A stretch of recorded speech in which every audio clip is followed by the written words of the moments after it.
কৃষ্ণ ভক্তিৰ আলোক ইউটিউব চেনেললৈ আপোনালোক সকলোকে আমি স্বাগতম জনাইছোঁ, সেৱা নিবেদিছোঁ। কৃষ্ণ। আজি আমি আহি সৰুসুতাত উপস্থিত হ'লোহি। আপোনাৰ নামটো ক'ব? থানেশ্বৰ বৰদলৈ গৃহত আমি আজি এক ব্যতিক্ৰমী অনুষ্ঠান, যিহেতু ক্ৰমাগতভাৱে হ'ব ধৰিছে এনে ব্যতিক্ৰমী অনুষ্ঠান। আজি এভাগ জন্মদিন আছে, তেওঁৰ কন্যাৰ জন্মদিন। যিহেতু দেখা যায় আমাৰ জন্মদিন প্ৰায় সকলোৱে পশ্চিমীয়া সংস্কৃতিৰে আৰম্ভ কৰে। বৰ্তমান দেখা গৈছে যে আমাৰ এয়া আপোনালোকক আমি দেখাম, বৰ্তমান এক বেলেগ পৰিৱেশেৰে জন্মদিনৰ আয়োজন কৰা হৈছে। আমাৰ গুৰুজনাই বা আমাৰ ভগৱন্ত শ্ৰীকৃষ্ণৰ যেনেকৈ জন্মদিন উদযাপন কৰা হৈছিল, ঠিক তেনে আৰ্হিৰে বৰ্তমান জন্মদিনৰ ব্যৱস্থা কৰা হৈছে। সেয়ে আমি গৃহস্থলৈ পুনৰবাৰ আন্তৰিক অভিনন্দন জ্ঞাপন কৰিছোঁ, তেওঁ এনেধৰণে এই অনুষ্ঠানভাগ আয়োজন কৰাৰ বাবে। লগতে আজি কণমানি শিশু, তেওঁৰ নামটো কি আছিলে? নয়নমণি বৰদলৈ জন্মদিনত আমি অলেখ শুভকামনা আৰু আশীৰ্বাদ জ্ঞাপন কৰিছোঁ। এতিয়া আমি আজিৰ এই অনুষ্ঠানভাগৰ আমাৰ ভকত বৈষ্ণৱ তথা আই মাতৃ সমস্তক আমি আপোনাৰ খবৰ আগত দেখাব বিচাৰিছোঁ। আজি এই অনুষ্ঠানভাগ এনেধৰণে নাম কীৰ্তনৰ মাজেৰে আৰম্ভ কৰা হৈছে। এই আমাৰ পাথৰ আসনত আছে আমাৰ পীতাম্বৰ হাজৰিকাদেৱ, আৰু আমাৰ এয়া নামাচাৰ্য আছে ফটিক মহন্তদেৱ। এয়া আমাৰ ফটিক মহন্ত প্ৰভু। কৃষ্ণ। এয়া আমি আজি উপস্থিত ভকত বৈষ্ণৱক দেখাব চেষ্টা কৰিছোঁ। এনেধৰণে আৰম্ভ কৰা হৈছে আমাৰ এই কণমানি শিশুটিৰ আজিৰ উপজা দিনটি। পুনৰবাৰ আমি তেওঁলৈ আন্তৰিক অভিনন্দন আৰু সেৱা নিবেদিছোঁ।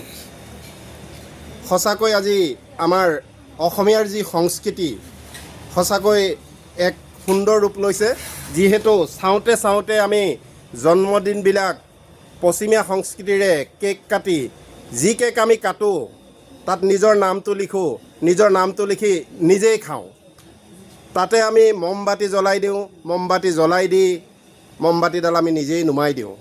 গতিকতে এনেকুৱা সংস্কৃতি যেতিয়া তললৈ গৈছে, এই কলা সংস্কৃতি তললৈ যোৱাটো আমাৰ এটা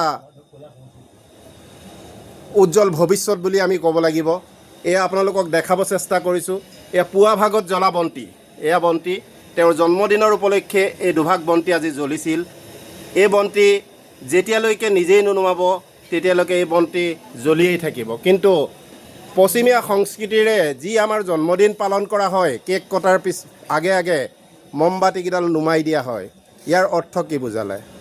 গতিকে এনেধৰণে আমি আশা কৰিম আৰু সকলোকে এই বাৰ্তা আমি প্ৰেৰণ কৰিছোঁ, যাতে আমাৰ অসমীয়া সংস্কৃতি লাহে লাহে সকলোৱে এনেধৰণে কৰিবলৈ চেষ্টা কৰে।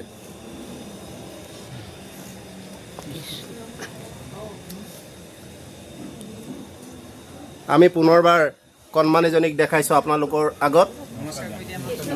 তোমাৰ নামটো কি? আজি তোমাৰ কি জন্মদিন?